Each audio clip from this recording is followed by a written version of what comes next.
Salut, nouvelle vidéo sur le concours Topco. Promis, un jour je vais refaire du contenu dédié à Marvel, mais là c'est...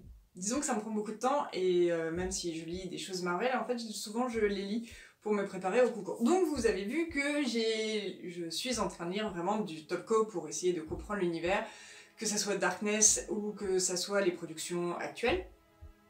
Là. Mais il ne faut pas oublier qu'il faut faire 20 pages, donc écrire un arc où c'est très facile, évidemment, très facile, mais c'est plus facile parce qu'on peut raconter une histoire qui s'étale sur le temps, donc on va pouvoir installer les personnages, on va pouvoir prendre son temps. Faire 20 pages, c'est beaucoup moins évident. Jusqu'où le degré de détail doit aller, jusqu'où les nouveaux personnages, si on en fait, même s'ils avaient dit qu'il fallait pas en faire, mais très clairement j'ai décidé que j'allais recréer un nouveau personnage. Comment faire et et jusqu'où on doit aller et comment le rythme doit être fait. Pour m'aider dans cette structure de 20 pages, c'était un des soucis que j'avais eu quand j'étais en train d'écrire mon comics. De la première issue, on m'avait dit ça va dans beaucoup d'endroits, regarde les comics que tu lis, combien il y a de scènes d'action, enfin combien il y a de scènes, voilà, on va appeler ça des scènes, et combien il y a d'éléments différents dans cette issue, parce que je crois que dans la première version, je devais en avoir une dizaine.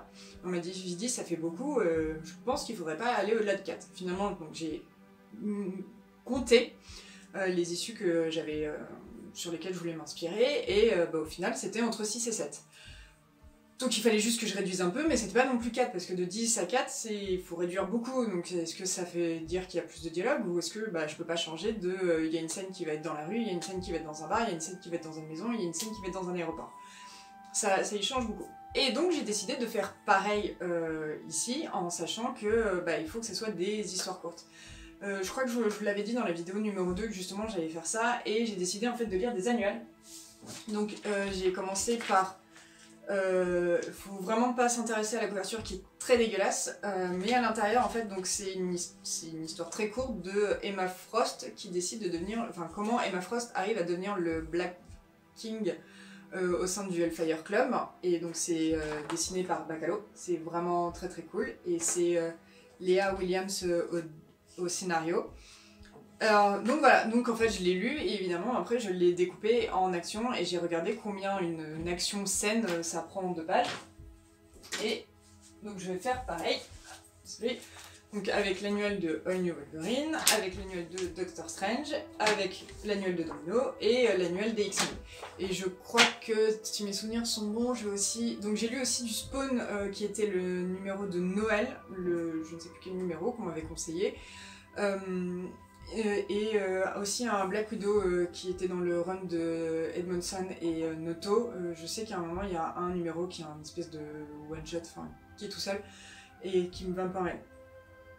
Il y a quand même une chose dans toutes ces lectures, je vais vous montrer. Donc j'ai un petit cahier, j'adore mon petit cahier, j'en ai aussi. C'est Turbo, c'est mes copains, bref. Évidemment, j'écris tout à l'ordinateur, mais je sais pas pourquoi, j'adore bosser sur cahier. Et sur mon comics aussi, j'ai beaucoup bossé sur cahier.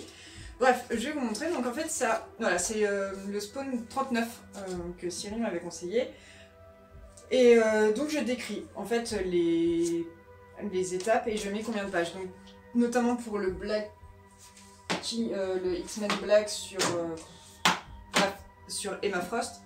Donc il y a la rencontre de Emma et les X-Men dans un supermarché qui prend 5 pages, il y a les X-Men en action qui en plus c'est une page, mais je crois qu'il y a 6 scènes différentes parce que c'est chaque X-Men différent. Après il y a Emma qui rentre dans l'immeuble, donc ça au final ça prend 5 pages. Et même à ça j'ai découpé de Emma qui est dans la chambre de Sébastien Shaw, qui là prend 7 pages, et qui sur ces 7 pages se finit aussi par une pleine page. C'est aussi très intéressant de savoir...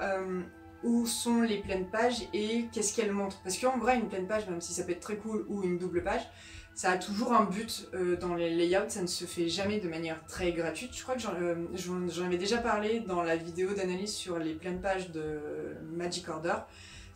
Voilà, elles avaient un but. Là, il n'y en a qu'une seule pleine page, et en fait, c'est le moment très logique, c'est quand Emma dit « Je suis le Black King ». Et alors finalement, il n'y en avait pas besoin d'en avoir d'autres, mais celle-là a été nécessaire, et il n'y a pas de double page dans ce X-Men Black sur Emma Frost, parce qu'il y aurait pu, mais au final ça aurait été plutôt gratuit, et que la structure, les layouts qu'a décidé Bacalo, je pense que c'est Bacalo qui les a décidés, sont vraiment très logiques, et qu'il n'y ait qu'une seule pleine page, et qu'en plus ça ne soit pas la dernière page, c'est vraiment très malin.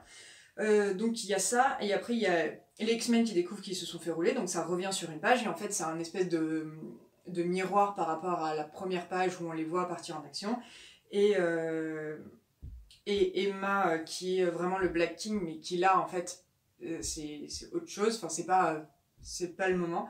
Ça fait une page. Attendez, je crois que je suis en train de dire une bêtise. Heureusement que je l'ai fait il y a 5 secondes. Il est là. Ouais, c'est ça. Et c'est le moment où elle est Black King, c'est là.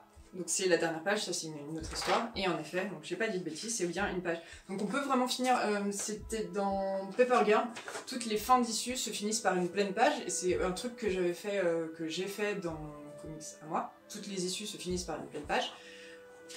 Et là finalement la seule pleine page est au milieu de l'histoire, même si c'est sur la fin, hein, c'est au milieu. Et je trouve ça assez malin. J'ai vraiment pas encore réfléchi à s'il va y avoir des doubles pages, s'il va y avoir des pleines pages. Je pense que dans l'idée, oui, je vais en faire parce que c'est logique d'en avoir. Mais il va falloir que je décide à quel moment. Et je trouve ça assez cool que la pleine page en fait ne soit pas à la fin et que la fin c'est une page normale, j'ai envie de dire. Donc voilà, donc j'en suis à ça, à découper. Parce que j'ai commencé... donc moi, sur mon travail de mon histoire, j'ai défini le personnage, donc je lui ai donné plus d'identité. J'ai déjà construit. J'ai quand même le début, le milieu et la fin. Sauf que ce milieu, début et fin, il fallait que je commence à le structurer. Et j'avais structuré, de nouveau j'avais 10 étapes différentes. Je me suis dit non, dans tous les cas il faut que je réduise. Mais là ça me permet de savoir que oui, on peut avoir une action en fait, qui se déroule sur cette page. Parce que dans le spawn 39, il y a aussi toute une action principale qui est en plein milieu, qui est aussi sur cette page. Donc ça fait 2, 1, 4, 7, 6 et 1. Ça peut vous sembler d'une manière très mathématique de concevoir les comics, et que c'est pas conçu comme ça, mais au final c'est un peu ma manière de bosser, et que oui, il y a besoin un peu de rationaliser. Disons que ça me rassure, et là aussi on a un passage à cette page, donc je me dis que c'est pas dérangeant d'avoir un long passage de cette page, et que ça soit en plein milieu, ça ne soit pas la fin. Donc voilà, donc déjà ça me permet de me dire, parce que j'ai 20 pages, et je vous le montrerai vraiment dans la prochaine fois, une fois que j'aurai mieux défini les actions et que j'aurai mieux défini la répartition entre les pages. Je pourrais vous montrer un peu, sans rentrer dans le détail de c'est quoi les actions. Mais voilà, en fait, au final, c'est un peu des maths, parce que quand on a 20 pages et qu'on a des actions et qu'on a des personnages, c'est pas que raconter une histoire. Enfin, en tout cas, c'est pas comme ça que je me suis mise à appréhender les comics, mais il y a des mathématiques. Donc voilà, donc c'est ce que je vais faire avec tous ces annuals. Et pour me rassurer que oui, je peux mettre beaucoup d'actions, et que c'est pas parce que je suis en 20 pages qu'il faut qu'il y ait que 3 actes, on va dire, et que d'une certaine manière, je peux en mettre au moins 6 ou 7. Voilà. C'était peut-être pas très intéressant parce que ça a beaucoup parlé de chiffres, mais c'est ma manière d'aborder les comics et de les concevoir, donc peut-être que ça pourra peut-être intéresser une ou deux personnes dans le fond. Merci d'avoir été jusqu'au bout, salut tout le monde!